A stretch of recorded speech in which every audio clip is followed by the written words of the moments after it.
Karachi SSP जिला कुरंगी तौहीद रहमान मेमन के अहकामात और थाना Zaman town SHO inspector Atiqur Rahman के हिदायत पर थाना जमान टाउन तस्वीर महल चौकी पुलिस का चंद घंटों में दो मुख्तलिफ डाकुओं से मुकाबले पेश आए।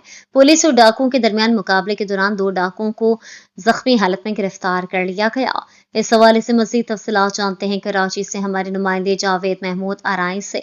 जी जावेद, क्या तफसीलात हैं आपके पास, आगाह कीजिएगा। जी बिल्कुल, जबकि पहला पुलिस मुकाबला थाना जमान टाउन तस्वीर मिल चौकी incharge head constable Kamran Abbasi का पुलिस टीम के हमरा दौरान पेट्रोलिंग गश्त नासिर जम के करीब डाकुओं से फायरिंग का तबादला। एक डाकू को जख्मी हालत में गिरफ्तार कर लिया गया।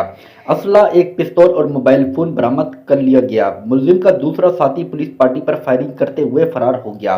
गिरफ्तार मुलजिम की शनाख्त सोहेल उर्फ साहिल के नाम से हुई। गिरफ्तार जख्मी मुलजिम को तिब्बी इमदाद के लिए अस्पताल मुंतकिल कर दिया गया। जबकि दूसरा पुलिस मुकाबला थाना जमान टाउन तस्वीर मिल चौकी incharge head constable Kamran Abbasi का पुलिस टीम के हमरा दौरान पेट्रोलिंग गश्त सेक्टर 51C के करीब डाकुओं से फायरिंग का तबादला। शहरी से लूट मार की वारदात करने वाला एक डाकू को जख्मी हालत में गिरफ्तार कर लिया गया। डाकू का साथी मुलजिम फरार होने में कामयाब हो गया। गिरफ्तार जख्मी मुलजिम से असला, एक पिस्तौल और छीना हुआ मोबाइल फोन बरामद कर लिया गया।